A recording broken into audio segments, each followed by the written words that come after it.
Airtel payment ব্যাঙ্কে যারা account করেছেন তাদের জন্য সুখবর, আপনাদের পাসবুক এসে গেছে।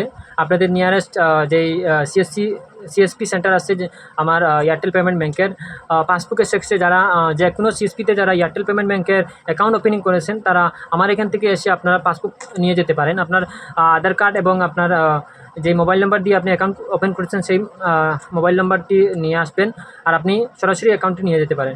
আমার নাম সাদিক, আমি একজন এয়ারটেল পেমেন্ট ব্যাঙ্কের বিসি এবং সিএফসি বিএলইএন এয়ারটেল সিম রিটেলার। তো যারা অ্যাকাউন্ট করেছেন এয়ারটেল পেমেন্ট ব্যাঙ্কের, তো তারা অনেক দিন ধরে আমাকে কন্ট্যাক্ট করছেন যে পাসবুক আসেছে কি না। তো যদি আপনাদের যদি পাসবুকের প্রয়োজন হয় তাহলে আমার দোকানে অর্থাৎ আমার সিএসপি পয়েন্টে আপনারা এসে আপনারা পাসবুক নিয়ে যেতে পারেন। আপনারা ব্যাঙ্ক পাসবুক নেওয়ার জন্য শুধু আপনি যে পুরান কপিটি আছে সেই কপিটি নিয়ে আসবে, আধার কার্ড অ্যান্ড মোবাইল নাম্বারটি নিয়ে আসবে আপনারা, আর সঙ্গে এক কপি ফটো নিয়ে আসবে আপনারা। যদি না থাকে তাহলে আমার দোকানে এসে ফটো বের করে আপনারা এখানে লাগিয়ে দিয়ে আপনারা পাসবুকটি নিয়ে যেতে পারেন। যারা এখনও পর্যন্ত এয়ারটেল পেমেন্ট ব্যাঙ্কের অ্যাকাউন্ট ওপেনিং করার জন্য অ্যাকাউন্ট খোলার জন্য আমার সিএসপিতে আসছে, আপনারা অ্যাকাউন্ট ওপেনিং করতে পারবেন। শুধু আধার কার্ড লাগবে এবং ফোন নম্বর, আপনারা অ্যাকাউন্ট ওপেনিং করতে পারবেন।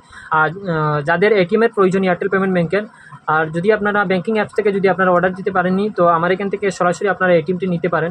সঙ্গে সঙ্গে অ্যাক্টিভ হয়ে যাবে এবং আপনার এই এটিএম দিয়ে সঙ্গে সঙ্গে আপনারা টাকা উইথড্রল করতে পারবেন যতটুকু আপনার লিমিট থাকবে।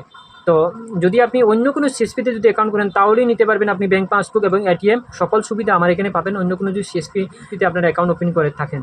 আর যদি আপনারা এয়ারটেল পেমেন্ট ব্যাঙ্কের যে অ্যাকাউন্ট করেছেন সেই অ্যাকাউন্টের তথ্য আপনাদের কাছ থেকে হারিয়ে গেছে, তো আমার এই সিএসপি থেকে এসে আপনারা সেই তথ্যগুলো বের করে আপনারা নিতে পারবেন। আমি এই চ্যানেলে আরও এয়ারটেল ব্যাঙ্কিং বিষয় নিয়ে এবং পাঞ্জাব ব্যাংকের কিছু সিকিউরিটি বিষয় নিয়ে এবং এয়ারটেল সিমের বিষয় নিয়ে CSC and CSP related information বিষয় নিয়ে এই চ্যানেলে আমি ভিডিও আপলোড করেছি। পুরান ভিডিও আপনারা এই চ্যানেলে গিয়ে দেখতে পারেন এবং নতুন নতুন ভিডিও দেখার জন্য আপনারা আমার এই চ্যানেলটি সাবস্ক্রাইব করে রাখতে পারেন। আর এই ভিডিওটি যদি ভালো লাগে তাহলে একটি লাইক করবেন, আর পরবর্তী ভিডিও পাওয়ার জন্য অবশ্যই চ্যানেলটি সাবস্ক্রাইব করে রাখবেন। তো ধন্যবাদ। আমার যোগাযোগ নাম্বার এখানে দেওয়া থাকবে, আপনারা কন্ট্যাক্ট করে বা যোগাযোগ করে আমার এখান থেকে আপনার ব্যাঙ্ক পাসবুক নিয়ে যেতে পারেন।